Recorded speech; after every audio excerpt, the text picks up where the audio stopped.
Hello and welcome to the Highway to Health show. My guest for today is Chelsea Murray. Chelsea has a master's in exercise science and has been working in the health and wellness industry for more than 7 years in a variety of settings. She is super passionate about helping busy people learn how to invest their time in themselves and in their health. Today, she and I will be discussing how you can ensure you kick off this new year and really this new decade by adopting a new healthy mindset and finding the time to incorporate fitness into your life. Now, before we go on to today's episode, let me remind you that if you're really serious about taking your health and well being to new heights, whether it is losing weight, getting in shape, dealing with chronic disease, learning to finally eat well, get more energy, enjoy your children, or simply just to kick more butt, well, then you might just need a coach. And not just any coach. You need a kick ass coach. And that could very well be me. If you want to find out, just head on over to dre.show/coach and fill out an application. I will personally review every application that comes in. And if I think that you and I could be a good fit, I'll send you a link to schedule a quick video call so we can iron out the details and decide whether to move forward or not. And before you hesitate, I've made sure to have several options depending on your budget and goals. From group coaching for less than you spend on Starbucks every week to dedicated VIP one-on-one coaching. So the only thing you absolutely must be, though, and keep this in mind as you fill out the application, is that you must be serious about achieving your health goals. If you are, then you and I can certainly work together. But in any case, I'll give you more details at the end of this episode. Right now, I don't want to keep you any longer. Here's my conversation with Chelsea Murray. And remember, you are on the highway to health, and I'm your guide to get you there. Are you ready to live ageless? Want to discover alternative health choices, cutting-edge nutrition, and fitness for the entire family? Welcome to Highway to Health Show with your host, Dr. E, the Stem Cell Guy, where Dr. E helps you live ageless. And now, here's your host, Dr. E.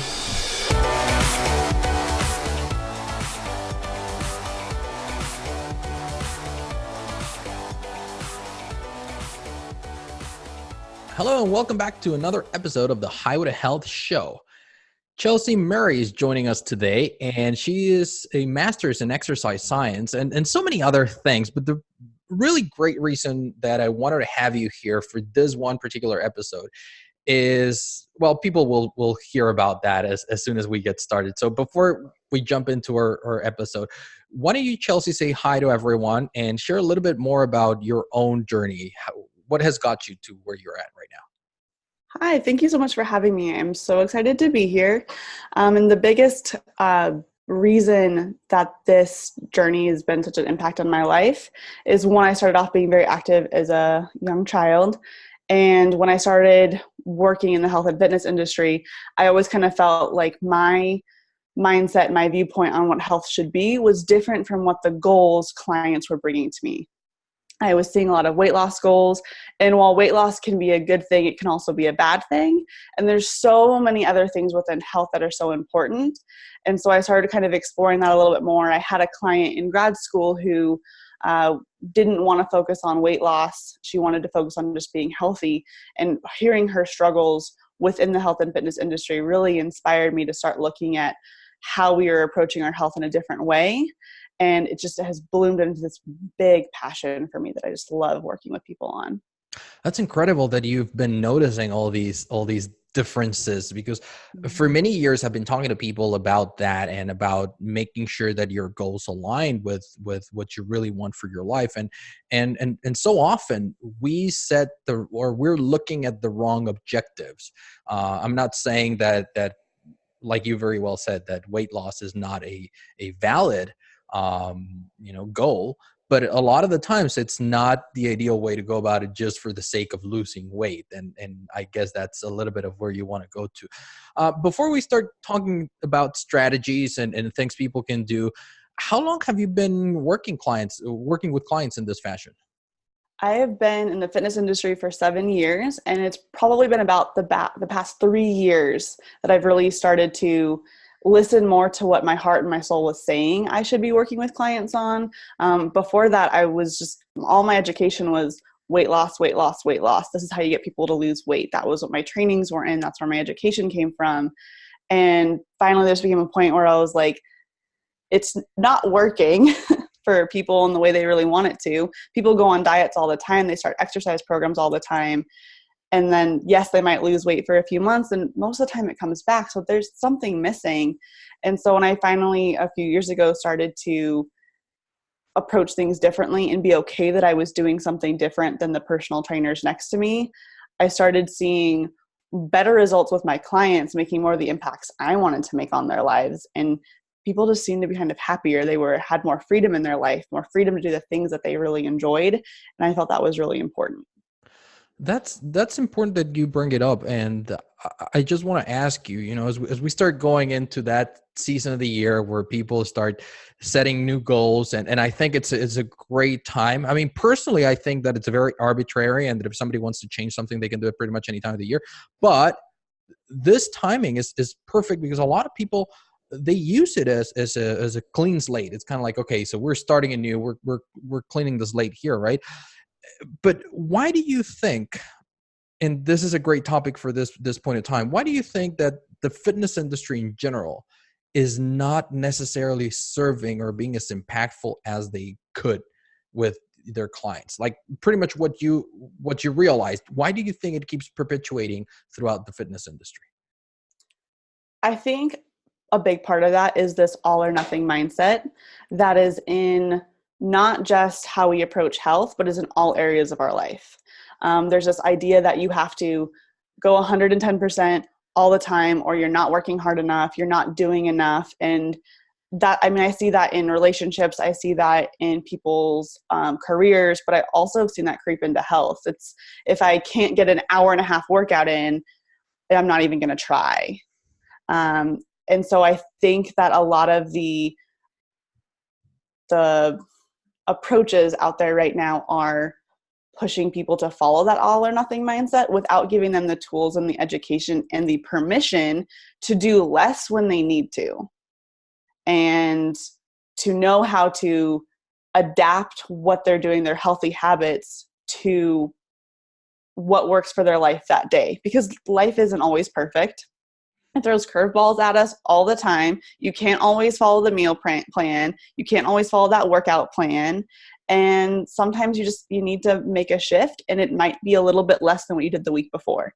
And I think allowing people the space to know that that's okay can make a really big difference. Exactly. So you do the best you can with what you got. But if you can't do that, then it's, you do the next best thing. You don't just throw it all out the window. I remember in my training in age management medicine, because age management medicine really is all about preventative care, right? It's all about lifestyle and nutrition and exercise. And that was one of the big things that we used to focus a lot of time on, both when I was training for it and now that I'm working with patients and with clients remotely as in terms of health. It's exactly that. It's helping them understand that you do the best you can. And if, they say, what's the best workout? The one that you're going to do. What's the best time to work out at? The one time you can find the time. Because if you think that, oh, I read a magazine this, coming in New Year's, and I read that the best time to exercise is fasting at, in the morning, first thing in the morning. And because I couldn't do it, then I'm not going to exercise. Is that kind of what you referred to when you're talking about that all or nothing? Yes, that's definitely a part of it. I have clients they ask me those same questions of, well, when should I work out? What is the best workout? And my answer, just like you said, is the one you're going to do. And a lot of that comes back to doing things that you actually love. A lot of people don't like to work out. And honestly, I get that. There's parts of working out that honestly, they kind of suck. Getting all sweaty, working hard, breathing hard, having your heart beat so fast, those muscles working hard. It's not always fun in the moment. I know I always feel better after a good workout, but sometimes you just don't have the energy, you just don't have the drive to go in and do a really hardcore boot camp class for an hour every single day of the week. Sometimes you need to just go for a walk while listening to your favorite music or your favorite podcast. Sometimes you need to do yoga for 20 minutes or get on a bike for 20 minutes or whatever feels good for your body that day. I think that there really is an idea of there's one type of movement that's better than another. And kind of in the end, your body has no idea whether you're doing yoga or you're going for a walk. It just knows that it's moving. And so finding things that you really enjoy are going to help you, one, stay consistent with it, but then also just it helps you break out of that I have to do this versus I have to do this mindset. Exactly. I was just listening this morning to someone say, I think it was a video with Darren Hardy, my mentor, and he was talking specifically about how it is that consistency really is the key to pretty much everything. And you know, when you start talking about health and wellness and fitness, it is more important to be consistent with a 20-minute workout 4 or 5 days a week than to say, you know what, I go out for a super long run every Saturday. Like that's not, it's not the same. It's so much better to just do a short workout, 20 minutes every, 3, 4, 5 days a week or something along those lines that you're going to be able to keep it consistent and stay consistent about and keep working on. So that's all. It's great to know that I've been teaching the right kind of things according to an expert in the exercise field. Now, you also mentioned something very interesting, and it is something that I've brought up here before. I hate working out. I absolutely hate going to the gym. I'm not one of those people that are like, oh my God, yeah, I love going to the gym. It's like, no, I hate it. I get there and I do whatever I need to do and then I'm out of there. I enjoy certain exercises. I enjoy going out for a run. I enjoy doing things like that. But in the gym, I hate it. So it's good that you also bring it up because a lot of people, especially people that I've worked with, after a couple of days going to the gym, they'll say, you know what, the thing is, I'm really not enjoying it. And it's like, well, sometimes we got to do things that we don't fully enjoy because that's, it is what it is. And it's what we need to do. We need to move, we need to exercise, we need to lift heavy things every so often. Yes. And advice that I have for people that just don't like to work out, and I'm a personal trainer, I'm a group fitness instructor, and there are plenty of days, plenty of times where I'm like, I do not want to do this. Like, this is my life, this is my job. And sometimes I'm like, no. But starting small and trying to find those few things that you enjoy or attaching it to something that you really enjoy. I love to read. So one of my favorite workouts of all time is to get on a stair stepper, get on a bike, get on a treadmill, and just read a book for 20 minutes to an hour while I'm working out. I might not work out quite as hard as I would have if I wasn't reading, but it gets me moving while still doing something else that I enjoy. And again, the other piece of advice is to start small. There's so many people out there that are like, oh, well, so-and-so goes to the gym and does 2 classes a night, 5 to 6 days a week. I'm not going to do that. And so you can go in and just do 20 minutes, 3 or 4 days a week, and that's fine. And that's a great place to start. And you might even start training your brain and your body that, yes, at the beginning, I don't want to do this. But you start feeling those endorphins, those release of those happy chemicals. You start feeling how much better your body feels afterwards. And you start to associate that one task that you used to hate as being, okay, it's going to stink while I'm doing it, but afterwards I am going to feel a little bit better. And it makes it easier to talk yourself into doing that. Absolutely. Yeah. A lot of experts in the field of habits and of doing all these things, they talk about, I think it was in Atomic Habits. And I think they said that we need to lower our bar, instead of saying I need to go work out for an hour every day, or I'm going to go work out for an hour every day, which you might do the very first day you decide to do that. And then the second day you might not want to. You need to lower your bar into saying, I'm going to drive to the gym every day. I'm going to put on my workout clothes and drive to the gym every day. And that's it. That's all you need to do. If you wake up, put on your gym clothes, you drive to the gym and you get there, you've done it for the day. Now, if you also want to work out, you want to walk a little bit, if you want to do whatever you want to do, you're fine as long as you walk to the gym, because that puts you into the habit of a person who goes to the gym every day. And then you might start upping it up a little bit. And I think it's very important as well to give ourselves permission to lower our bar. We don't need to be those super overachievers all the time in every area of our life, or comparing ourselves to, well, my neighbor does an hour. Like, sure, but she's been doing that for years. You cannot expect to start there. Yes. I love Atomic Habits, one of my favorite books. And kind of going off of that is when people start to add in those new habits, a lot of what I see, especially kind of around this time of year when they've got the New Year's resolutions, I'm going to get in shape this year, I'm going to get fit, is they go in too hard too fast. Like, I haven't worked out for 2 years. I'm going to go to the gym every single day this week. You can definitely do it, but if you're going too hard too fast, that's when you get so sore that you can't even get out of bed in the morning, where you just feel so exhausted in all areas of your life and your body kind of goes, whoa, what was that?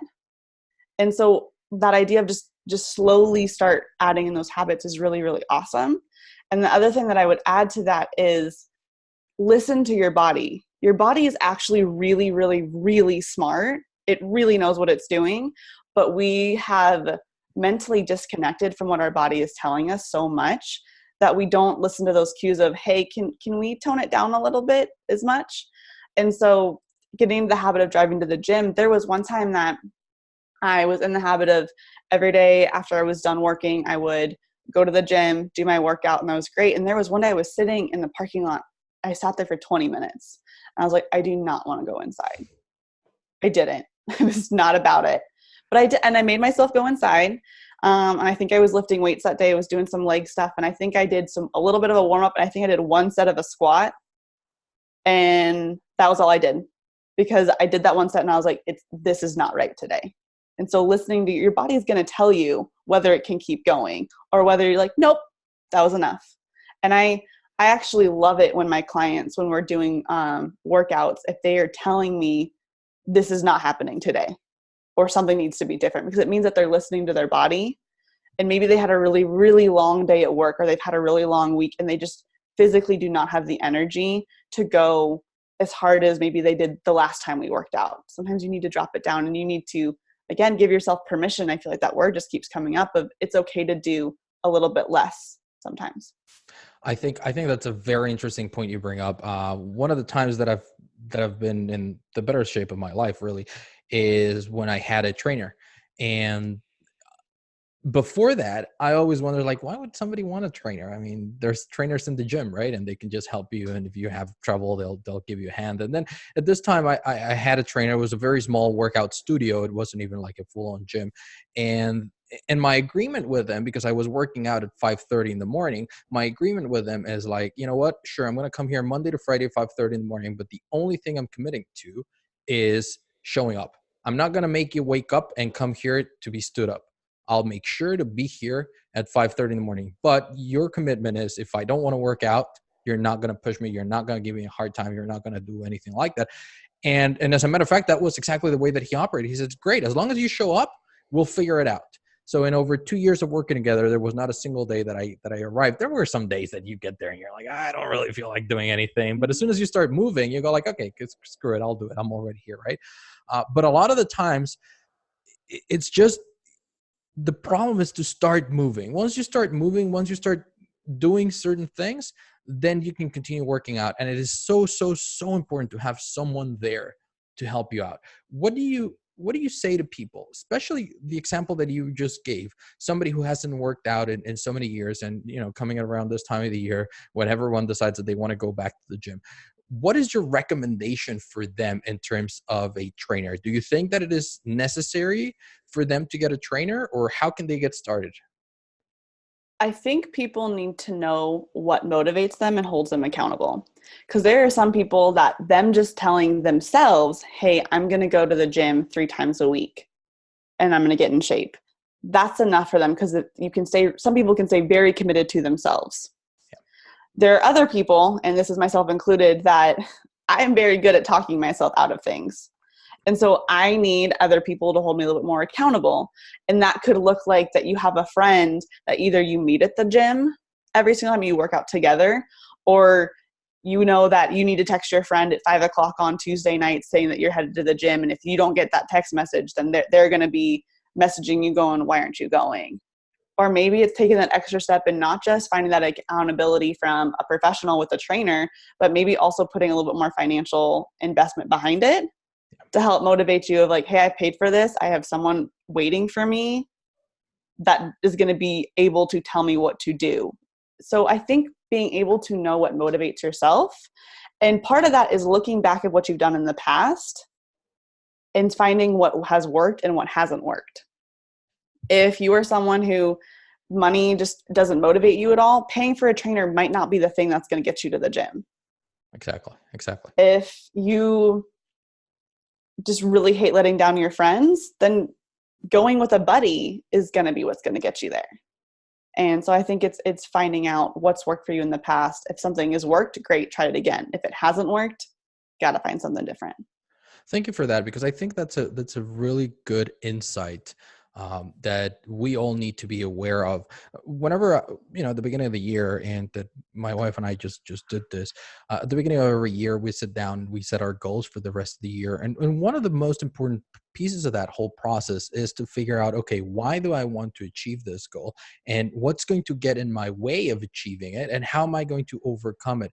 And of course, you can think of external things that might get in the way of you achieving it, but the most important ones is, how am I going to get in the way of them? Because just like you very well said, I'm also really good at talking myself out of things, and I think most people are about talking themselves out of certain things. So how am I going to talk myself out of this, and how am I going to be able to overcome it? And I think that what you just shared is great. People need to be self-aware, and they need to say, you know what, while my buddy here might hate the fact to even think that he's wasting a quarter of his money on a trainer and not showing up, for me, that really doesn't get me out of bed. That really doesn't get me out of work at a reasonable hour. But if I know that he's waiting for me there, that might. So I think those are two great. Well, that is one great strategy as to figuring out how to get yourself there. But now, let's talk a little bit more about what we started this conversation with. You mentioned something about weight loss, and usually that's the number one reason why people want to start working out. We like to think that, oh no, you should work out because it's healthier, because your joints, your bones, longevity, muscles, whatever you want. But in reality, all of those things don't get people to the gym. It is losing weight that gets them to the gym. So what are your first couple of recommendations whenever you get a new client whose goal is to lose weight? What are the things that you look for? So the first thing that I start with is trying to dive deeper into what that person thinks their life will look like when they've lost the 20 pounds that they want to lose, or whatever amount of weight that they want to lose. Why is that number motivating for them? And how do they think their life is going to be different? Because for me, being able to focus on my clothes are going to fit better. I'm going to feel more confident. I won't hide in the family photos anymore. I will just feel better about myself when I look in the mirror. Those to me are a lot more motivating than the number on the scale, because weight loss is so much more complicated than we make it out to be. It's not just calories in versus calories out. That's what it is at its most simple level. But you start adding in hormones and stress and the way foods react in your body, and just the way your body is kind of put together and reacts to certain types of exercise, it gets a lot more complicated than just calories in, calories out. And so if we can keep people motivated on truly their big why those feelings of where they want to get to. And that I've noticed has been able to kind of help shift people from this I have to control my weight, I have to be a certain size, just to being like, okay, well, your goal of losing 20 pounds is to feel good when you look in the mirror. Can you feel good when you look in the mirror, even if you only lose 5 pounds?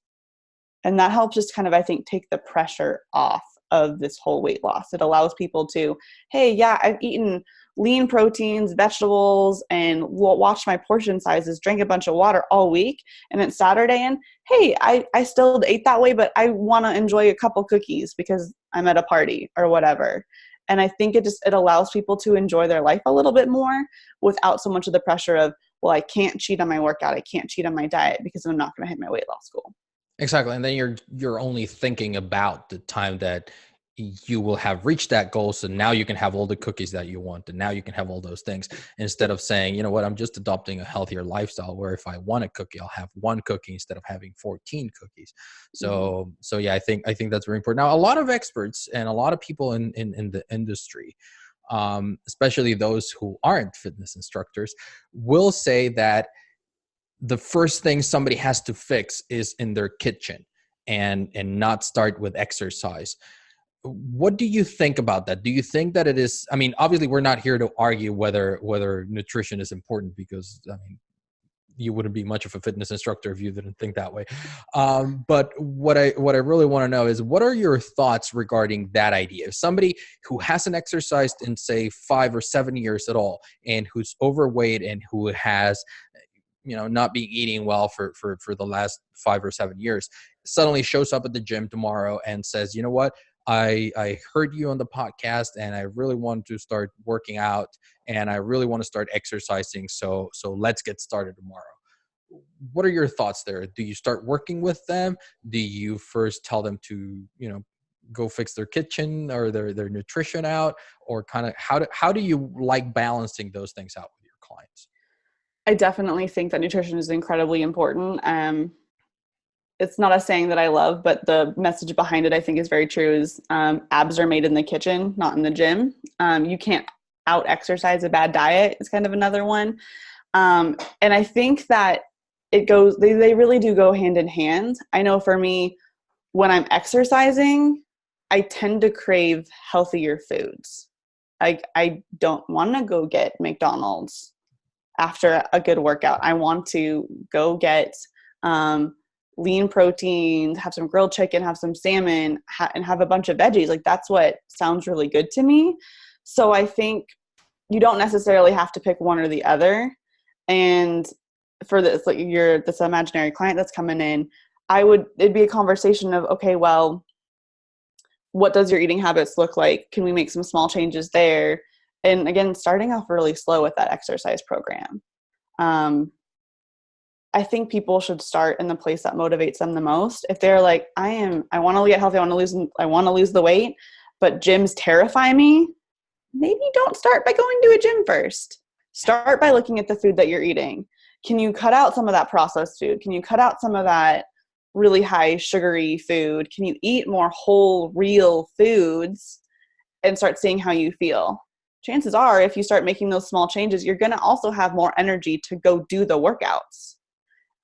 So to me, they really do go hand in hand. They're just both sides of the same coin, and being able to kind of pick the place that feels most natural for you, that feels the easiest for you to do to start off with, is where I would try to push people to start with. Yeah, I wouldn't. I agree with you. And I recently had, earlier, a couple of months ago, I had Dr. Nick on the show. He's on Instagram, the fittest doc. And he says exactly that. He's like super intense into CrossFit, and he literally is super, super fit.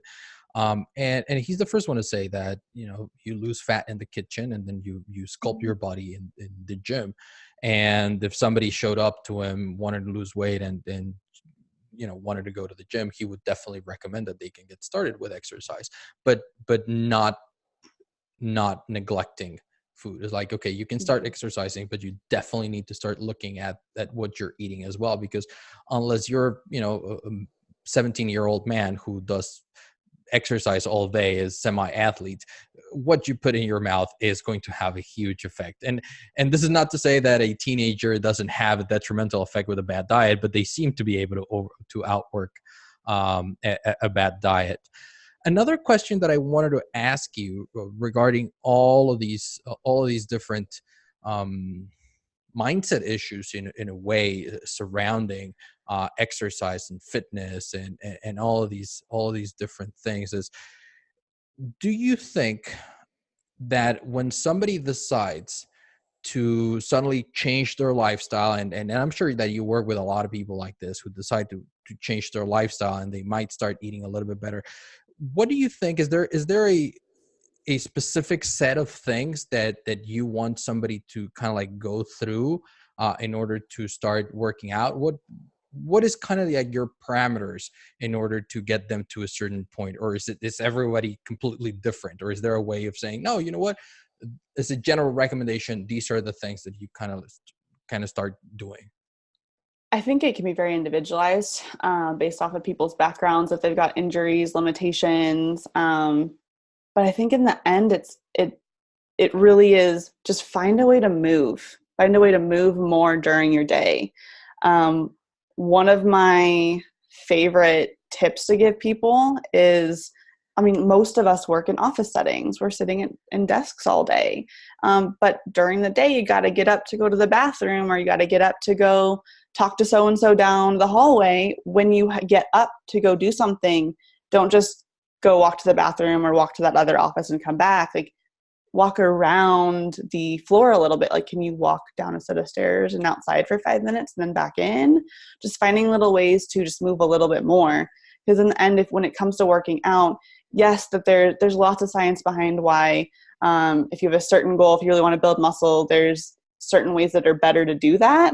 But if you are just getting started, you just got to move in whatever way that looks for you. You just got to move more. Maybe you go to get your mail at the end of the day, and instead of stopping at your mailbox and walking back, you walk to the end of the block and back. Just finding those little ways. And it doesn't have to be very time consuming. It can be just a couple minutes at a time. Exactly. And all throughout the day, which is also important, because I've touched upon this previously in the podcast with some of the other guests about how even people who do work out, and let's say they get up in the morning, they do work out for an hour, and then they sit in traffic for an hour while they get to the office, and they sit at the office at their desk for 6 or 7 or 8 hours, and then they sit another hour in traffic before they get home to sit down and watch TV. So even if they come back and they say, well, but I work out for an hour every day, sure, but then you're spending the entire day sitting down, right? Mm-hmm. You're not really being active. You're not really moving. You're not doing all these different things. Before we, yeah, you were going to say I would something. say is for those people that do I call them kind of like weekend warriors, where they just work out like an hour a day every day, but they sit the rest of the time, or they are sedentary during the week, and on the weekend they get a really good workout in. Like, that's awesome. That's great that they're doing that. But if you think, like, would you get silly putty out and just get it out one time a day and warm it up and then move it around, and then 3 hours later try to stretch it right away again? Like, when your body is sitting, the same things aren't happening, even if you got your workout in at the beginning of the day. You need to kind of keep that going. There's so many benefits to just movement in general, regardless whether it's an exercise format or not, that you got to keep moving during the day. Yeah, I completely agree with you. And the other thing that I was going to ask you right now is, I know that you do a lot of work online. So people not only have to work with you like in person at a gym. How does this work out for somebody who's been going to the gyms and they're like, well, if I hire a personal trainer, it's all about them watching me and kind of like almost pushing me to the next exercise machine. But how does an online personal trainer or fitness trainer work? So everyone's kind of got a little bit different of approaches. Mine is honestly a lot about mindset, and a lot about talking about the struggles that they are finding and working through what those barriers are and ways around those barriers. So then that way when they get to the gym, because that would be a time when I wouldn't be with them to be like, yeah, I know you can do 2 more reps of this. I know you can do this other exercise. It's being able to give them the tools within their own head to work through those things. And depending on the person, if someone's working with me online, I still recommend that they get a personal trainer in person, because that trainer is going to see things in their form that's going to keep them safe that I won't be able to see as an online coach. So for my approach to that online coaching is much more mindset, resources, looking at how they're spending their time, kind of listening to what every excuse that they give me, and like, okay, well, how can we work past those excuses? And my end goal is to always educate and empower people to be able to feel confident in the choices that they make on their own. My goal is that my clients don't need me in 6 months or however long we work together. We work together for so long, and then after that, I want them to be able to go out on their own and keep doing everything that they were doing with me. Exactly. Once you help them install these new habits and essentially become a new person, you at some point you were not, when you're a child, you're not a person who, something silly, but you're not a person who brushes your teeth daily. Mm-hmm. And then eventually you become that person. You don't need your mom reminding you that you need to be brushing your teeth and you need to be doing all these things. So that's pretty good. Another very important question, especially given the timing of it and when this episode is coming out. People normally, when they make a choice and they decide, you know what, I want to lose weight, they want to lose weight yesterday. Yes. What is a realistic time frame for most of these people? I mean, I think right now we all know that if you hear something is too good to be true, especially around weight loss, all of those things that, you know, you lose 10 pounds in 10 minutes or something silly like that. It's obviously not true. But what is a realistic um, kind of like goal that you work with your patients? And again, I know everyone's different. It's not the same for somebody who weighs 300 pounds to lose 10 than for somebody who already weighs 120 who wants to get to 110. So what is kind of like realistically? The rule that I've always followed is no more than 2 pounds a week. And that's like that. I mean, no one wants to say, you mean I can only lose like 8 pounds in a month? Like, what do you mean? That's not fast enough. But the Mm-hmm. reason is if you start decreasing your calories and expending so much more too quickly, your body literally goes into panic mode. It goes into starvation mode, and it will hold on to every little bit of fat that it possibly can, every bit of stored energy, because it thinks that it's starving. It thinks we're going into this famine where there's not going to be food for 3 more months, and it wants to keep you alive for as long as it can. So as hard as it is, slow and steady wins the race. And if you can go through that process a little bit slower, your results are going to last so much longer. Because what I see happen so many times is people go on a hardcore strict diet, they start working out, great, awesome, and then they reach their goal weight, and because their body was so freaked out that entire time, the second they go back to changing their eating habits and going back to more what they were consuming before, or the exercise they were doing before, their body's like, oh my gosh, we finally have food, yes, let's hold on to all that energy. And it generally ends up with you gain more weight at the end. And so focusing on going slow and steady, making those small changes, and just letting the weight loss happen as your body is ready to it can be so much more sustainable. And I feel that it's so much more empowering for you as a person, because you're no longer letting this number define you. You're no longer letting it control your life and control your actions. You are truly taking care of your body in the way it wants to be taken care of. And there's going to be some individuals out there, depending on the amount of weight that they have to lose, or depending on what their stress situation is, that maybe they just naturally lose 10 pounds in a week because they had that weight to lose, or it was all water weight, or whatever it was. So it's not that you necessarily have to be like, I lost more than 2 pounds, like I'm going too fast. But just listen to your body, fuel it the way it wants to be fueled, feed it foods that make you feel good, that also are full of nutrients, move your body in ways that make it feel good, and try to lower those stress levels, and the weight's going to come off. If you're someone who is at a place where you really don't need to lose that weight, then it probably isn't going to come off. And that's where you have to decide whether the place that your body is at right now and the goal that you want to get to, what sacrifices do you want to make? I know people have asked me, they're like, you're a trainer, why don't you have a six-pack? Because I don't. I do not have a six-pack. And I honestly, that lifestyle to be able to have a six-pack does not sound appealing to me. I like being able to feel zero stress, zero guilt if I want to eat a chocolate chip cookie, because I love chocolate chip cookies. I don't want to have like 12 of them every day, but if I want to have one here, one there, like I don't want to have that guilt. And not saying that you can't have abs and still treat yourself sometimes, but I don't want that pressure on my workouts and on my food. That just adds too much extra stress for my life that I just don't feel good about.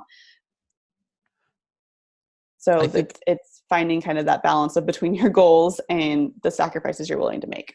I could not agree more with what you've just shared. And I'm sure that a lot of the people listening to us right now are like probably thinking, oh my God, somebody who thinks like a regular human. Because a lot of the times what happens is that for those of us in the health field, and this is even when we are not super strict with ourselves, but we tend to kind of like exteriorize that idea of perfection and of, okay, so you cannot absolutely ever have a single chocolate chip cookie. You can never have, next time you go to, you'll never have popcorn again at the movies. You'll never do this. You'll never do that. When in reality, I mean, and again, I have to agree with you. It's not something that you're going to do all the time. And it is not something that I encourage people to do. If you can never eat a chocolate chip cookie and be happy, then by all means, please go ahead and do it, because it's probably not serving you health wise, but if it is serving you emotionally, if it's serving you as it's giving you that little bit of pleasure, that little bit of enjoyment, and you can use it and control it responsibly, I think that is a tremendous ability to have. And there are so many different factors that go into play into whether you have a six pack or not. And some people are more genetically inclined to have it. And again, it's not saying that, oh, because I have bad genes, then I'm always going to be overweight. No, you can control 90% of that. But if you're lucky enough to be super skinny, then you can have a lot of all these different things. Another thing that usually comes up regarding weight loss is the difference, and I want to know your opinion about this. Do you emphasize the scale, the number of the scale, or do you work more towards the fat percentage that a person is carrying? If I am working with a client that has a big weight loss goal, I focus much more on the body fat percentage. Because the number on the scale, there's so many factors on that. It's the hydration levels. You can be dehydrated one day and have lost 5 pounds. Well, you can weigh yourself twice in a day at different times, and you're gonna see a difference. Exactly. And so for me, especially if you're someone who's working out and wanting that weight loss goal, one of the things that I recommend is, as you're ready, adding in resistance training. Resistance training is going to add on muscle mass. Muscle weighs like 3 times as much as fat does. So if you can be losing body fat and gaining muscle mass and never see the number on the scale change, or maybe even goes up a little bit. And so if you truly are looking at the weight loss, you have to look at where the weight loss is coming from and looking at that body fat percentage. So I strongly recommend anyone that's one of their goals. You need a body fat percentage test. I always recommend that, especially this time of the year. There are so many ways to get that. I mean, the simplest one, you can pretty much go to any gym and they'll do the skin fold test, or a lot of different pharmacies, they do the the bioimpedance scales. The handheld. Yeah, exactly. Or all throughout the West Coast in California and Arizona, and I think in certain places in Texas, there's this company called Body Spec, and they have these little vans that have a DEXA scanner, and you can go online and you can see where they're going to be at. And this is not sponsored in any way. I'm just a client of theirs, and you can see where they're going to be at, and you schedule it, and it takes literally 10 minutes. You just go, you sit down, you sit there in your boxers, and it'll scan you. It's kind of like a CAT scan. Less radiation, obviously, and it'll tell you how much body fat you have, how much your bone density, your muscle density. It's especially important for women to figure out how their bone density is doing, and all of these different things. And it's pretty much the best way to measure progress. Would you agree with that? Yes, I highly, highly recommend anyone that can find access to a DEXA scanner. That's the way to go. And if people are finding, if they're not in the area where they have that company that has the van that goes around, other places you can look, or is if there's a university in the area that has an exercise science program. I know here where I'm at in Wichita, Wichita State has an exercise science program, and sometimes they will open it up and allow community members to come in and get a DEXA scan.